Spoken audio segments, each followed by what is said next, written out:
Shalom a todos, buenas noches para Shemot. Familia Hernández Salinas, con nuestras hijas que están aquí presentes y ahorita van a pasar. Shabbat a todos. Shabbat para Shemot. Hemos concluido el ciclo del maravilloso libro Bereshit, Génesis. Y ahora llegamos a Shemot y continuamos con la historia increíble del pueblo de Israel. Shemot quiere decir nombres. En todas nuestras Biblias, Éxodo. Los nombres de los que salieron. Éxodo, salida. De los nombres que salieron los hijos de Israel del Egipto. Asimismo, nosotros saliendo de Egipto, que es el mundo. Más en medida que vamos caminando en los caminos del Señor, más lejos de Egipto, más cerca a la tierra prometida. Nosotros somos hijos del rey por la fe en Yeshua. Somos ramas injertadas según dice Romanos 11:17. Ahora bien, en verdad que algunas de las ramas han sido desgajadas, y tú, siendo de olivo silvestre, has sido injertado entre las otras ramas, ahora participante de la savia nutritiva de la raíz del olivo. Somos israelitas. Somos los hijos de Dios. Somos del pueblo. Y está escrito que el Señor nos conoce por nuestro nombre. Primera lección de este Shemot. Primera lección de esta parasha. El Señor nos conoce por nuestro nombre y así nos llama. Según Juan 10:2-4. Que dice: el que entra por la puerta es el pastor de las ovejas. El portero le abre la puerta y las ovejas oyen su voz. La llama por su nombre y a las ovejas y las saca al reír. Cuando ya las ha sacado a todas, las que son suyas, va delante de ellas y las ovejas lo siguen porque reconocen su voz. Kol Shamayim, voz de Dios para cada uno de nosotros. Shemot nos habla de esto, de los nombres del pueblo de Israel. ¿Sí? Cuando Moshe se presentó ante Dios, ante la zarza que ardía, el ángel de Adonai que estaba en esa zarza, Moshe le preguntó: ¿qué voy a decir? ¿Qué nombre voy a decir? ¿Quién me manda? Diles: yo soy. Es según Éxodo 3:14. Yo soy. Dice: yo soy el que soy, respondió Elohim a Moshe. Y esto es lo que tienes que decirles a los israelitas: yo soy, me he enviado a ustedes. Lo mismo, fue el mismo nombre con el cual Yeshua se identificó ante el pueblo y ante los dirigentes, ante Sanedrín. Según Marcos 14:60-62. Dice: poniéndose de pie, de en medio del sumo sacerdote interrogó a Yeshua: ¿no tienes nada que contestar? ¿Qué significan esas denuncias en tu contra? Pero Yeshua se quedó callado y no contestó nada. ¿Eres tú el Mashiach, el Hijo del Dios viviente? Le preguntó de nuevo el sumo sacerdote. Sí, yo soy, dijo Yeshua. Y ustedes verán al Hijo del Hombre sentado a la derecha del Todopoderoso y viniendo en las nubes del cielo. Ese nombre es el nombre que nos dio Él, el gran yo soy. Cuando Yeshua, los apóstoles dijeron: Señor, enséñanos a orar como Juan nos enseñó a orar a los apóstoles, a sus discípulos, Él dijo: cuando oren, digan: Avinu Sheba Shamayim Ikadesh Shimcha. Padre nuestro que estás en el cielo, santificado sea ¿qué? Tu nombre, véganos tu reino. Cada vez que lo nombramos a Él, hablamos de Él, estamos trayendo el reino de Dios a la tierra. Estamos invocando su presencia. Véganos tu reino. Hashem también nos tiene un nombre que nosotros no conocemos. Según el libro de Apocalipsis 2:17, dice: el que tenga oídos, que oiga lo que el Espíritu dice a las iglesias. Al que salga vencedor, le haré del maná escondido y le daré también una piedrecilla blanca en la que está escrito un nombre nuevo que solo conoce el que lo recibe. Ese es nuestro verdadero nombre. Shemot, esposa mía. Bueno, nuestra parasha Shemot definitivamente tiene muchísimos temas. Uno de ellos, pues lo voy a enfatizar un poco, y es en el momento en que el pueblo está esclavizado por este faraón, donde este pueblo comienza a sufrir tremendamente, donde hay un dolor profundo, y es cuando el faraón da una orden a las parteras. Estas parteras tenían que hacer lo que él les había dicho, que era que todo varón que naciese del pueblo hebreo fuera pues sacrificado, que no tenía que vivir. Sin embargo, ellas, con todo y el mandato que era del faraón, no hacen caso, porque es así como él las llama y les dice, bueno, ¿qué pasa? Que no están haciendo pues caso, sino que lo que estoy viendo es que están haciendo muchísimos niños. Entonces ellas dicen, no, pues es que las mujeres hebreas son diferentes a las mujeres egipcias. Las mujeres son muchísimo más fuertes. Estas mujeres, cuando nos llaman, nosotros llegamos y pues los niños ya han nacido. Quizá porque en ellas había el temor de Dios. Quizá en ellas más que hacer caso al faraón, estaban arriesgando su vida, estaban de alguna manera desafiándolo, pero ellos tenían claro que el temor de Dios iba por encima de todo, que había que preservar la vida. Es así como el faraón entonces dice no a su propia gente, dice, bueno, entonces lo que vamos a hacer es que vamos a enviar los niños al río, los vamos a matar inmediatamente. Con todo este escenario pues tan crítico, hay una familia descendiente de Leví y tienen un hijo. Este hijo, ellas lo logran esconder 3 meses. Dice pues las escrituras que era un niño muy hermoso, que tenía algo muy especial. Lo logra esconder 3 meses donde ya quizá no pudo más, entonces decide meterlo en una cesta, en una canasta, enviarlo por el río para que, no sé, que tuviese otro fin. Sin embargo, ella manda a su otra hija que pues desde lejos tuviera cuidado de qué iba a ser pues el cuidado de él. Es cuando encuentra a la hija del faraón que estaba allí en el río bañándose, y ella pues se acerca, ella sabe y reconoce que es un niño judío. Es otra vez el papel de la mujer quizás en este momento, donde que a pesar de que su papá estaba que mataba a los niños judíos, de que a pesar de que todo lo que se había dicho, ella decide cogerlo y decide cuidarlo. Es cuando viene su hermana Miriam y le dice, bueno, pues si tú necesitas una nodriza, yo te la puedo conseguir. Resulta que esa nodriza era su propia madre para cuidarlo. Y ella dice, sí, la necesito que me cuides de este hijo, yo pagaré por tus servicios. Y pues allí hacen un pacto, hacen una alianza, estas mujeres, una mujer hebrea, una mujer, independientemente de que fuera hebrea o que fuera la hija del faraón, es el papel importante que hace la mujer en esta parte, en esta porción de nuestra parashá. Es que nosotros las mujeres también hacemos parte de quizá del propósito que Dios tiene para su pueblo, un pueblo que ha venido sufriendo. Quizá en alguna de las enseñanzas de nuestro pastor decía, ¿por qué este pueblo sufriente? ¿Por qué?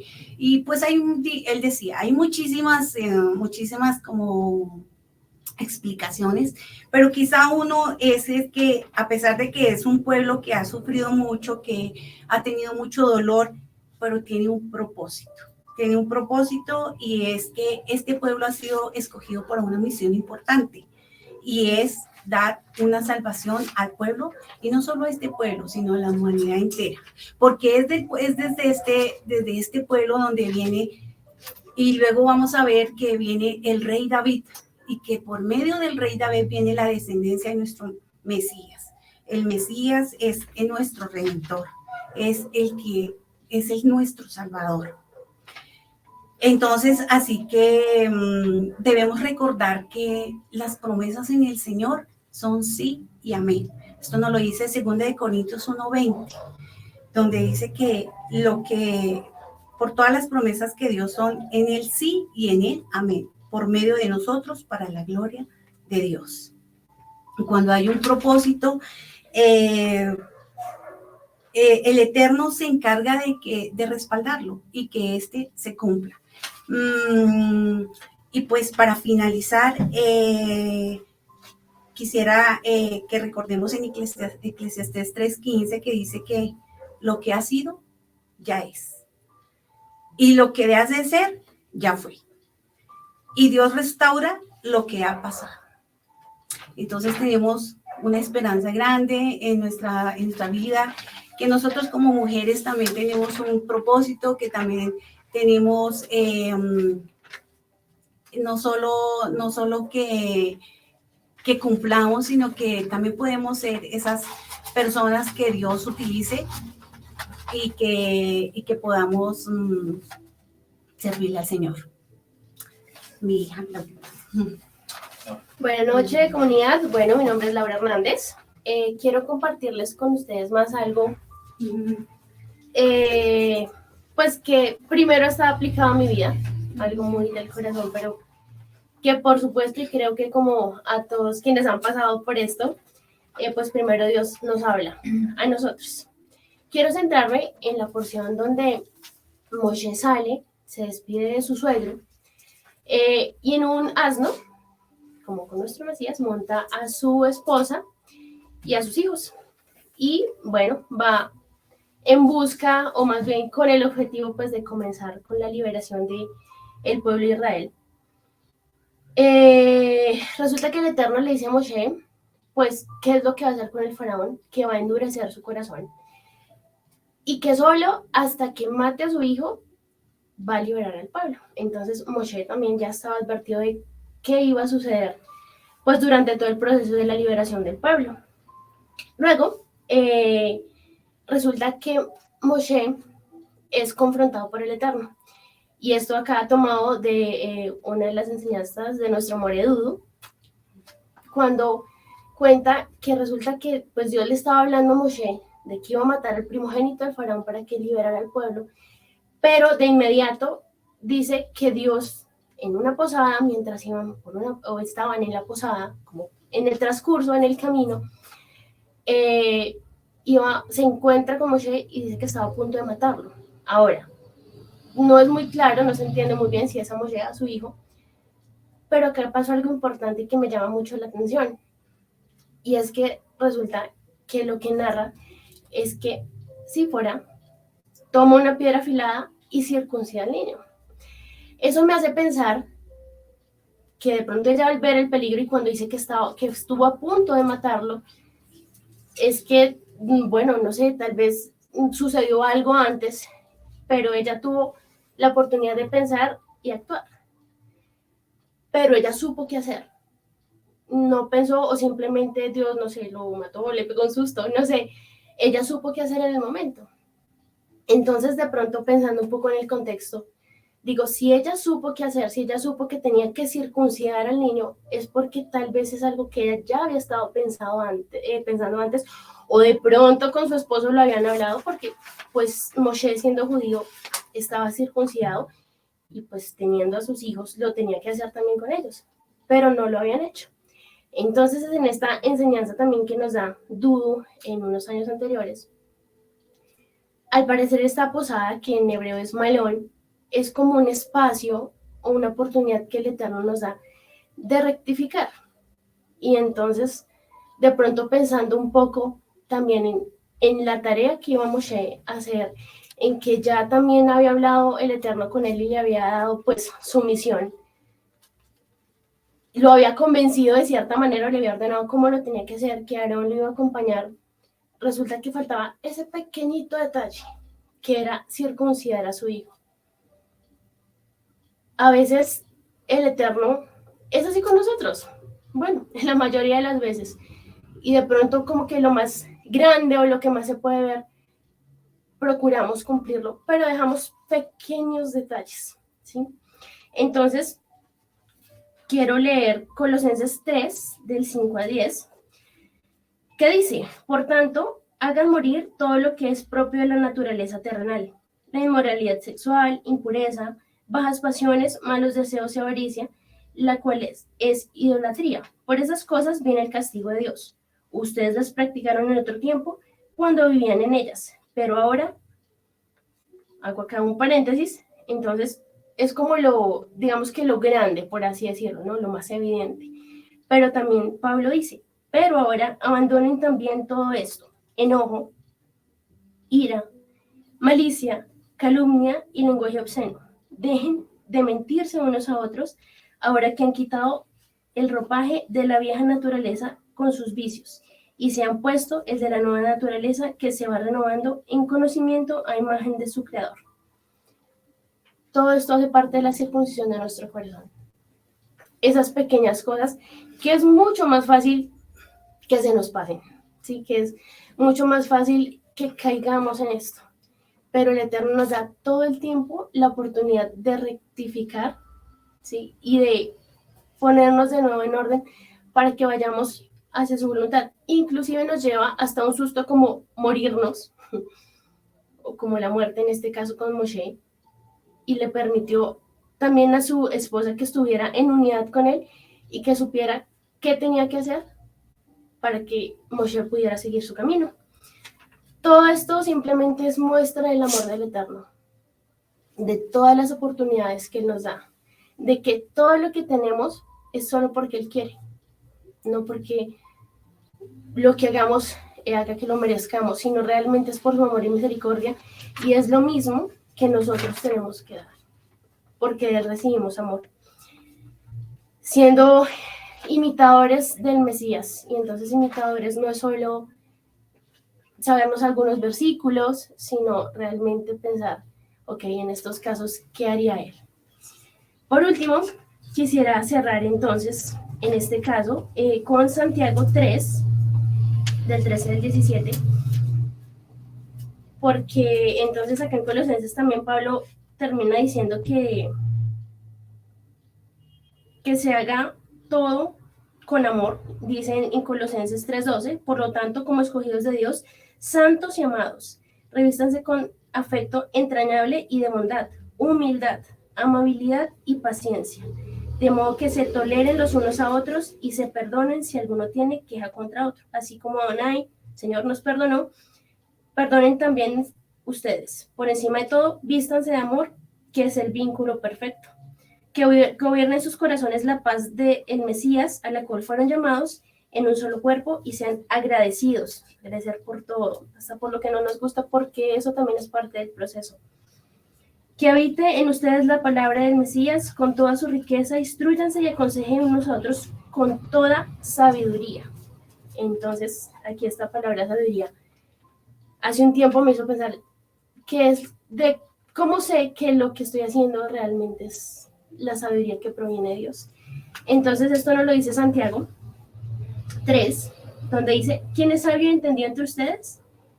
Que lo demuestre con su buena conducta, mediante obras hechas con la humildad que le da su sabiduría. Así que ser sabios comienza con humildad. Pero si ustedes tienen envidias amargas y rivalidades en el corazón, dejen de presumir y de faltar a la verdad. Esa no es la sabiduría que desciende del cielo, sino que es terrenal, puramente humana y diabólica. No lo que nosotros creemos. Porque donde hay envidias y rivalidades, también hay confusión y toda clase de acciones malvadas. En cambio, la sabiduría que desciende del cielo es ante todo pura y además pacífica, bondadosa, dócil y llena de compasión y de buenos frutos, imparcial y sincera. En fin, el fruto de la justicia se siembra en paz para los que hacen la paz. Entonces, que el Eterno nos ayude y que realmente circuncidamos nuestro corazón y actuemos con sabiduría, quitando esas pequeñas cosas o detalles que pronto dejamos pasar, pero que realmente son importantes, y que lo hagamos con la sabiduría que da el Eterno. Shalom, comunidad. Eh, esta porción de la cual voy a hablar también es acerca de Moshe y la zarza ardiente, pero desde donde también el propósito de Dios empieza o comienza en Moshe, pero además para su pueblo, y es de dónde viene el esfuerzo de estas mujeres de las cuales ya hablamos, dónde está ese propósito que Dios tenía además a través de este hombre con el pueblo. Entonces comienza en el capítulo 3, Moshe y la zarza ardiente, 3:1, un día en que Moshe estaba cuidando el rebaño de Yitro, su suegro, que era sacerdote de Madián, llevó las ovejas hasta el otro extremo del desierto y llegó a Oreb, la montaña de Dios. Estando allí, el ángel del Señor se le apareció entre las llamas de una zarza ardiente.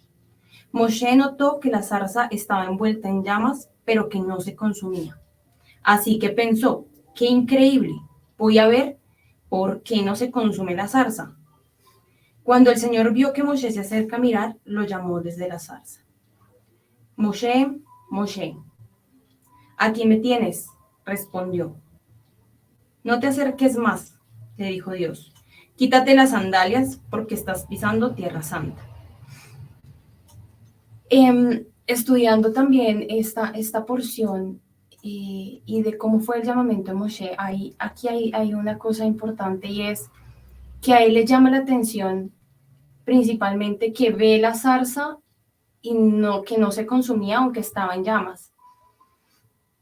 Y el llamamiento que Dios hace a Moshe resulta, digamos que bastante simbólico con respecto a cómo también es llamado otro de los patriarcas, y este es Jacob. En Génesis 46:1 dice, Israel emprendió el viaje con todas sus pertenencias. Al llegar a Beerseba, ofreció sacrificios al Dios de su padre Isaac. Esa noche Dios le habló a Israel en una visión. Jacob, Jacob, aquí estoy, respondió. Yo soy Dios de tu padre, le dijo. No tengas temor de ir a Egipto, porque allí haré de ti una gran nación. Yo te acompañaré a Egipto y yo mismo haré que vuelvas. Además, cuando mueras, será José quien te cierre los ojos. Entonces, los sabios también nos enseñan que en este momento, cuando es el llamado de Jacob para ir a Misraim, comienza, le llaman la larga noche o el gran exilio de que iba a ser el pueblo de Israel, y que Dios ya tenía el propósito de que ellos vivieran allí en Egipto, comenzando pues por José. El llamado es similar y es por su nombre, y cuando ya Dios dice se acuerda del pueblo porque ha oído su lamento, también ve a Moshe, que por cierto habían pasado ya 60 años desde que él se había ido, y como que ya había pasado igual también un proceso de crecimiento en donde estaba siendo pastor, no era ya el rey de Egipto.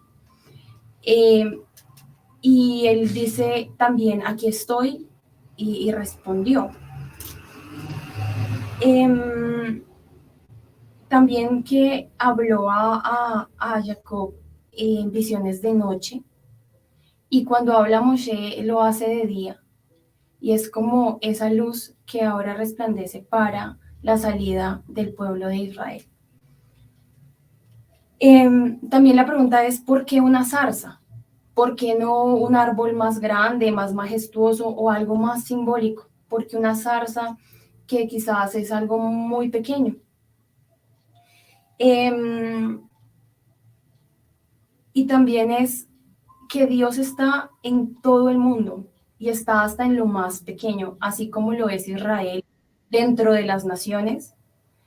El más pequeño, dentro del más pequeño, Dios exalta también su grandeza. Él está con nosotros. La zarza también representa cada uno de nosotros. Y lo que hace que no se consuma aún siendo la zarza pasada por fuego es que está Dios dentro de nuestros corazones y su fuego dentro de nuestra vida. Así como Israel, aún siendo pasado por fuego, sigue estando en pie siempre y cuando Dios esté con nosotros y siempre y cuando Dios esté en el medio. También como señal de humildad, y en Números 12:3 dice, a propósito, Moshe era un hombre, era muy humilde, más humilde que cualquier otro sobre la tierra. Y tiene que ver también un llamado humilde para un hombre humilde. Y es el corazón que tenemos que tener todos, así como hablábamos de la circuncisión. Y ya para finalizar, 2 de Timoteo 2:20.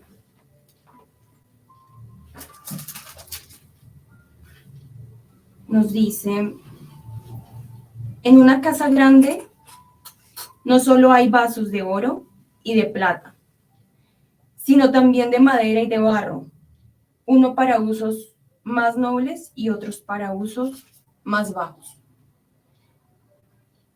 Pero todos importantes, indispensables en la casa de Dios. Y ante todo, el corazón que tengamos para servir y cumplir el propósito que tenemos nosotros como personas en nuestro entorno. Eso es.